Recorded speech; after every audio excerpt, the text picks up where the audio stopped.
Good afternoon, everyone. So this is we're just on 4 months of ownership of these two Envirolines T30 Jetta trucks. Ever since our first video that we put up about them, I've had a lot of questions from a lot of plumbers, and if it's worth your $130,000 bucks. Now, I'm going to go around both these trucks and answer questions that everyone had been asking me, and whether or not it's suitable for your sizable investment. This may be a 2 or 3 part video on Instagram. I don't think I'll put it up on YouTube, on my YouTube channel. So I'm just going to get down to the main questions that everyone is asking me. Number one being the size of the things. Now, these are a nice compact little setup. They will fit in laneways, they will fit in most driveways. Enviroline did all their consultation with Sydney plumbers, so as far as I'm aware of, not many Melbourne plumbers or other plumbers had any consultation about this design, but the overall design and layout is very, very good. It's all modular, and all the body panels are modular, so if anything gets damaged, it can basically be unbolted and replaced quite easily. So this is my final setup here. As per my previous video, they set this up for like an electrician 12-foot A-frame ladder. You can easily cut this down, shorten it to a normal extension ladder, or keep it for an A-frame ladder, but just not as wide. I like to run an extension ladder and an A-frame ladder on top. You could put another one on there, but there's a cubby up the top there, so even with that pipe carrier that I'll put on there, it does impede a little bit, but it's suitable for what I'd need. The reels are great, they're electric reels. However, I do believe personally that there's too much hose on both these reels, both the water supply and the pressure hose, because these do not have an automated worm drive, or a worm drive that when these reels are reeling out and in, that it rolls the hoses on nice and evenly. The biggest issue I'm having with these fucking hoses is that if you do not concentrate on how you're reeling these in, because they don't automatically feed on evenly, you'll be wasting a lot of time trying to get these, because what happens is this motor drive either torques out and shuts down, and then you cannot reset the system from just hitting the emergency stop button.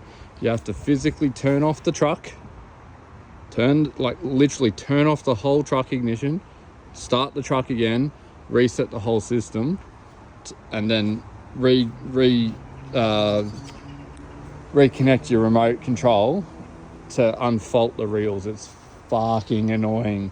So I would hope that Enviroline puts an automatic hose feed back on that evenly distributes the hose going back on. But I personally think there's a little bit too much hose, especially on the pressure hose and the water hose.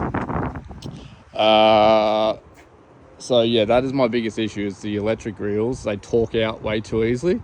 And what I mean by torque out, if you're reeling it on and there's a tiniest bit of resistance, that's it, you got to restart the whole system. Same with the top one. It's fucking annoying. Now this one on the remote, when you're reeling it in, no issues. This one, when you're reeling it in, there's a 2-step on the remote. If you push it down too far, it instantly shuts down. I've addressed this with Enviroline, and they've said get an auto electrician. Now, I think for $130,000 plus, all those issues should be addressed. It's fucking frustrating when you just want to reel the wheel in, and if you hit the button on the remote that tiniest bit too far, shut down, the reels lock out, you have to turn the truck off and fucking start again. So this is the final setup for our setup. I need a vise in this. I've engaged a company to make a vise that we're going to bolt to the back here, and it's going to swing out 180 degrees or 90 degrees. because you can't get these options with a vise. The work that we do, you really need a vise in our work area. So having it positioned on the back corner here with a 180-degree swing out, great. These little cubbies are great for all your gear. I keep all my sewer jetter gear here, ferroprone, sewer heads, the jetter heads, all that sort of stuff, and the lamps and everything like that. Storage wise, you've got plenty of storage. We need to carry a great deal of things because most of our work is gas network work, and then we also do maintenance in between. So we can carry about 80% of what we need from day-to-day jobs, but sometimes you will have to switch out some of our gear, which is not too much of an issue. This area is great. I do recommend when you purchase it that you do get this shelf here. It's an option. It normally just comes with this drawer, I believe. The drawer is great. It does hold quite a lot of weight. I would have liked to have not seen these runners. I hate these runners. I would have liked to seen a straight steel bar with roller ball bearings down the side. They've definitely got the room to do it in there, rather than these C channel type hinges, or whatever you want to call them. And I think they're upside down, to be honest, because you have to push up on both of them. I really hate that, but that's just my opinion. Now the next thing is, I think they come standard with work lights at night. So in here, inside the toolbox cabs, they're great positioned. They do have a micro switch, but as you can see, they're not on. Now I have that Iveco out there. As soon as you open the doors, the lights come on. These, you have to have the ignition in the key with the ignition on. I am not a fan. I'm not a fan. So now I have to, at my expense, get my auto electrician to wire these on, even though they've got the micro switch here, to wire these on to be constant, so that I can work at night, because I do quite a bit of work at night on call, so that I can have light. I don't like having my keys in the ignition, so I can have light, especially in some areas, right? That's another thing that's sort of doing my head in. Overall, build quality on these are fantastic. Like the double step door, quite easy to pull up and pull down. They seal very well, and there's been no issues with them. They are all central locking. However, with the Hinos at least, if you unlock, say if you've locked up your truck and you unlock the truck and don't open this door, and you open these, everything will relock on the Hino. So they haven't wired in the central locking and micro switch to the cab doors, so everything relocks. So if you happen to, say, unlock the truck, open the doors, and then close the door, and you happen to put your key in there, you're locked out. You're fucking locked out. You have to get someone to bring the spare key or something like that. Little details like that at this price point should have been addressed already, right? That's my opinion. This control panel here illuminates at night. It's great. It's fantastic. You got a little work light up there. There is enough room to put a 315 electric down the guts here, standing up. It does just fit. It'll fit all your standard hot water services, storages, all that sort of stuff. I'm gonna plumb in these oxy bottles to come down and out through here, and have some gauges in here with some quick connects, because I do a lot of oxy work. This door, I put some magnetic latches in because it doesn't come with any latch at all. So I'll put some magnetic latches in because it drives me insane when there's wind. It'll close and close on you and stuff like that. I wanted a little work bay here, but you can get this door level to the back here. But I wanted a little work bay, so everyone's preference. Again, these little cubbies are great. Got plenty of room, plenty of storage for such a compact little truck. You don't have to option it with these drop doors. I do, because I do a lot of roadside work, and they, as you can see, they don't come out really that far. So you can be on the side of a road, have these doors up, and not really worry about oncoming traffic too much. I'm still probably going to put a little pack out setup in here. These are still a work in progress, but this is the maintenance side and all our press fittings and stuff like that. I really wish that this was a two-way drawer, so you could open it from that side and open it from this side. I know that would probably be difficult, but I am also utilizing storage under here. Got my tube benders and assortment of signs that we have to carry, and you can work from this side. I normally have the camera gear and all that on this side.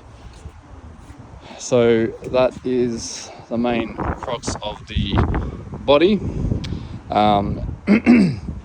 Enviroline do these in a Hino, and Mitsubishi, and an Isuzu.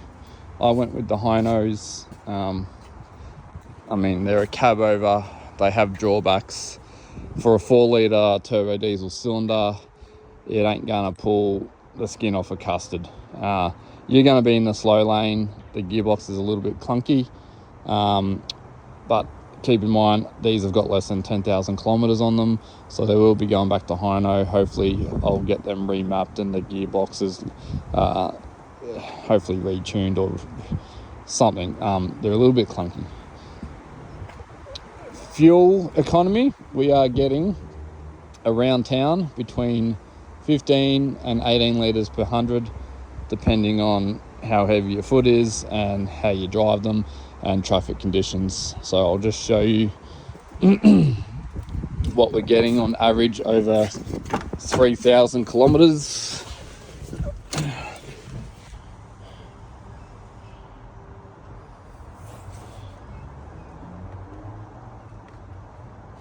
So right now I've done 23 kilometers on this.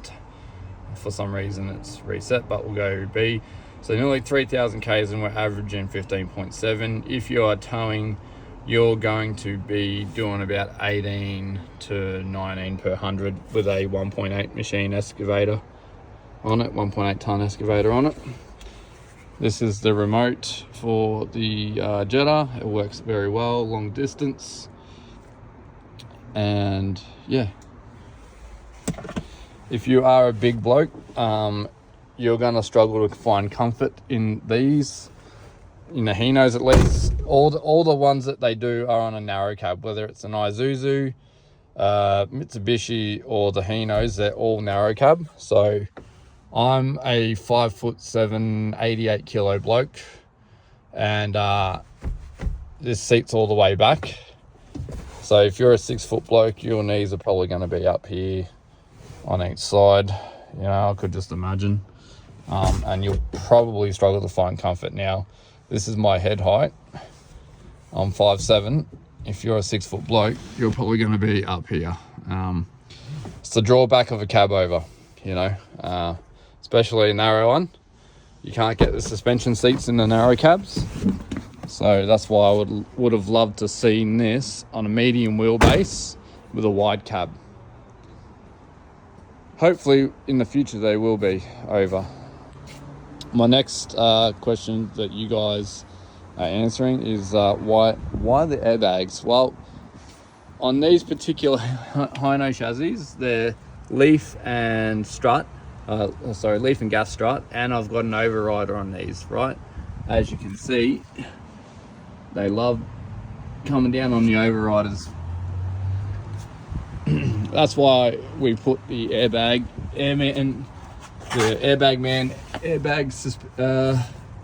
helper kit in, to save it from bottoming out, as you can see on that bump stop. Prior to putting the airbags in, it was only sitting maybe half an inch off the bump stops, right? It makes a massive difference, and I would recommend putting it on any of the trucks that they attach these chassis onto. So yeah, again, with your storage, for such a small compact unit, it's got a lot of storage. Like, this is the rear drawer. It comes out nearly, well, the full width of the body almost comes out. It's a handy little drawer for all your shovels, you know, sewer poles, pry bars, all that sort of stuff. Again, I don't like these, but that's just me. It could be a solid rail on roller bearings, but they work well.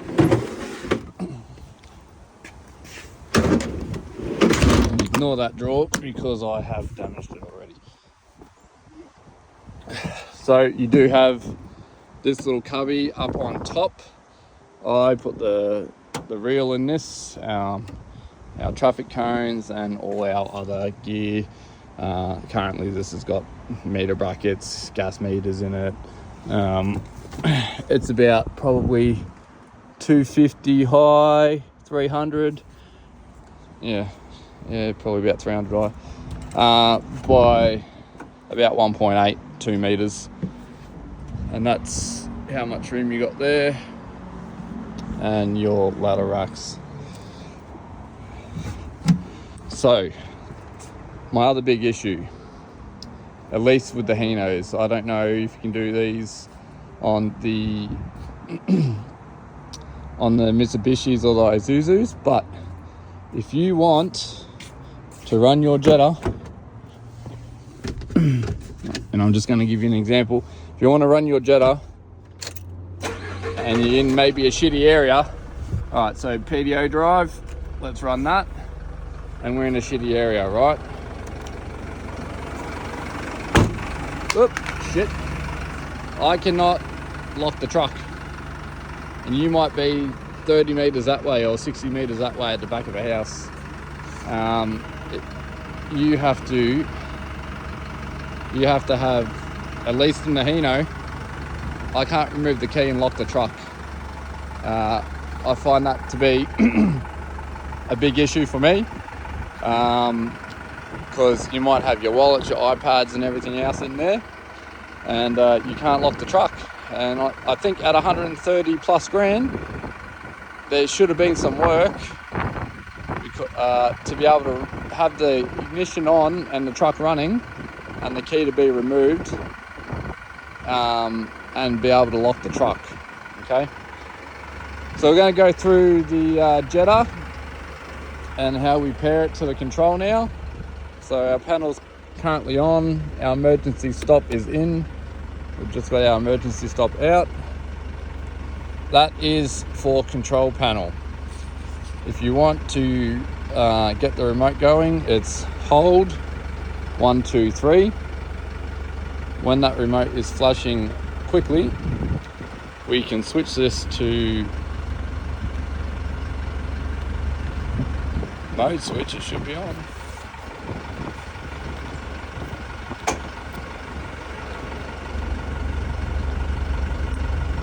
Yeah, she doesn't want to join. We'll try again.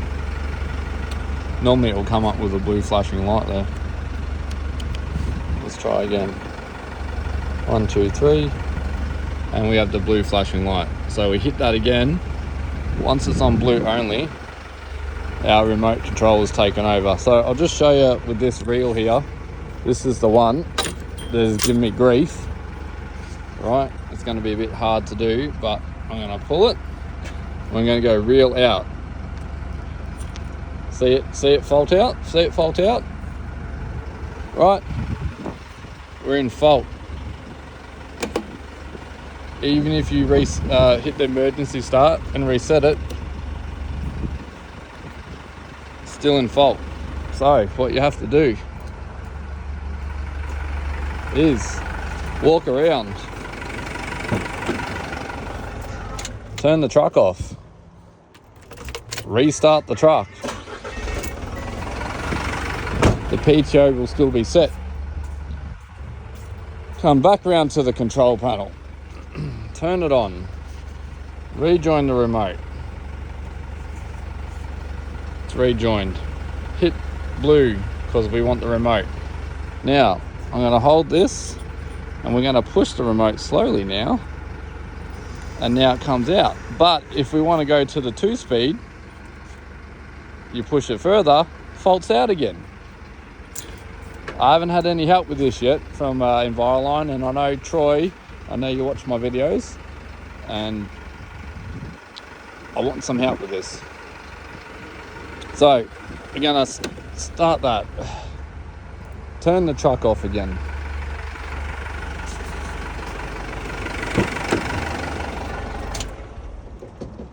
And this goes for the same if the pump faults out too, which it rarely does, but sometimes it does. If you push the pressure up button too quickly, it'll fault out. I'm going to push our connect button again. Alright, I'm just going to reel this back in. And trust me when I say, when you're reeling these back in, you really have to reel them back in carefully. Otherwise they jam because there's a bit too much hose on there.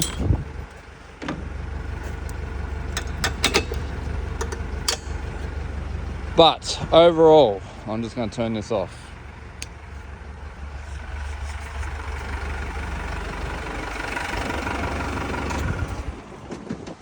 Overall, for your $130,000 investment, I would recommend them.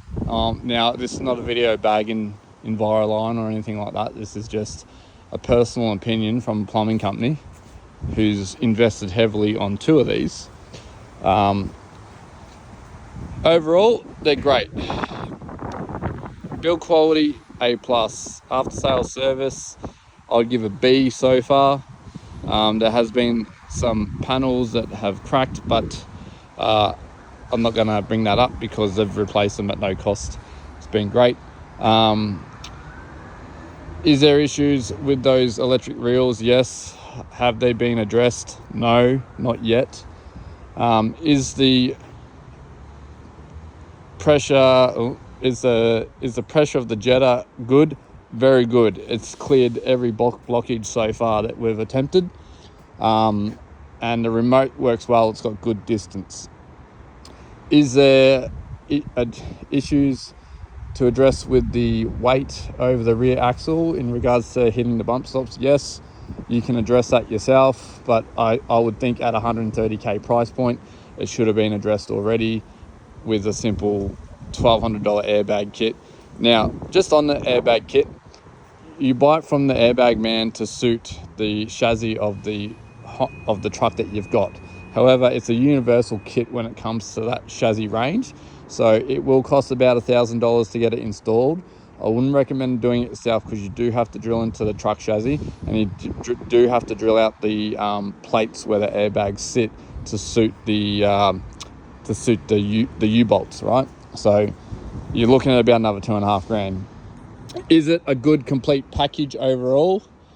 Yes, for the most part it is turnkey. However, there are small things to address, i.e. airbags. Oh, and also this one, we optioned this with the red arc and trailer brake controller. Both these trucks have red arcs in them. None of them work. Okay, they don't work properly. They work, but don't work properly. Not how they should. I've got red arcs in the same red arc in that, the same red arc in that. It's not been wired up properly. Also, the trailer plugs, both of them were wired up incorrectly. So if you're not good with that, there's more inherent costs there. Again, at that price point, should have been checked. It's an easy check. So I've still got to get my auto electrician to fix this one. It's completely fucking, I don't even know what they've done with that. It does not, it blows fuses, it doesn't work on any trailer. This one is okay. So there are some inherent issues at that price point, which it annoys me. Again, getting back to overall, build quality good, fuel economy on the Hinos, you expect between 15 litres to 19 litres per 100, depending on how heavy you load it up and what kind of driving style you have and traffic conditions. So this has an 80 litre tank. You're going to get about 500 to 550 Ks out of a tank. I would have loved a 100 plus litre tank. I don't think we can fit it in. Are they slow? Yes, the Hinos are fucking slow, but I'm coming from VW Crafters and the Iveco over there, completely different gearboxes. This has got an Allison gearbox, this has a ZF gearbox. Same with the Crafters, they have ZX gearboxes. You can't put PDO drives off of those gearboxes. So you're going to be in the slow lane, especially while towing. It's a cab over. I fucking hate cab overs. However, the Hinos are far more comfortable than the Isuzus or the Mitsubishis. They have a coilover front end instead of a wishbone front end. So it does make it a lot more comfortable to drive, but it's a small wheelbase. You know what you got to understand, it's a very small wheelbase truck. So you're inherently going to have that pogo effect, and they're a little bit more unstable rather than a medium wheelbase, which is what I would have loved to have seen these on. I would have loved to have seen a medium wheelbase. It gives you that extra 500 mil, so you could have a little tray and you can just carry a bit more stuff, and if you're a 6 foot plus bloke, probably you're going to struggle to find comfort in these. You really are, because they're just such a small cab. So yeah, overall, Troy, I know you watch all my videos from Enviroline. This is my personal opinion. Overall, I think they're worth the investment. They're tight, compact, and if you love getting compliments everywhere you go with these trucks, you're going to get them. As a plumber, we've had so far so many plumbers come up to us and compliment on the setup of these trucks. It does make you feel good, and even I've had bin washing guys going, where did you get these setups? So yeah, and you can have more use for these. Like, these will wash your cars. I probably would recommend a very wide angle thing because of the head, because of the pressure, but they're also a gurney as well, so that you can use them to wash all your cars. So if you have any more questions, plumbers, you can DM me. I will send you a video of whatever you want to know about. I think I've covered everything. So yeah, and you just have to do your own sums, like you're getting rid of another small engine, and you're just going to a PDO drive. So basically the only servicing that you've got is your truck engine, and the oil changes on the pressure pump. So as you can see, there's a sight glass there, so you can check on the condition of your oil. You do have a drain here, so you can drain all your water out. I'm gonna tee in another bit here with a dump valve there, and run a little pump in between, and have a little 20 mil wash down hose here. So getting back to this, service wise, all you have to do is drop the oil on this pressure pump, which I would recommend every 100 hours or so. So that is about it. If you're thinking about dropping 130 odd grand on one of these, for us as a company, it is worth the investment so far. They will pay for themselves in time, maintenance, so far reliability, except for those fucking reels. it's going to drive your head in. If they're not addressed, it's going to drive your head in. So just do your costs, like if you're a single man operator and you've got a current, $70,000 ute plus a service body, and then you're going to drop a jetter on the back or put a trailer on it, you're already well over $100,000. So these are all in one unit, and you can pretty much carry everything that you need day to day, and put a trailer behind it for a little bit more. But nice compact little trucks. One more issue that I'll address, that if you do tow a lot, is that this tow bar does not come out far enough. So if you are doing hard angles on your trailer, and as you can see, we've already bent this by turning. This is actually done when we were reversing. Even though we have a camera here, this tow ball should have come out, just proud of these steps. I know it sounds silly, but they're a little bit too close to the tow bar, and they come out. I mean, I'm happy with how far they come out, but they're a little bit too close. So, gentlemen and ladies, you're welcome to send me any DMs if you are thinking about dropping the money. I think I've covered everything from all the questions that we've had. Enjoy the day.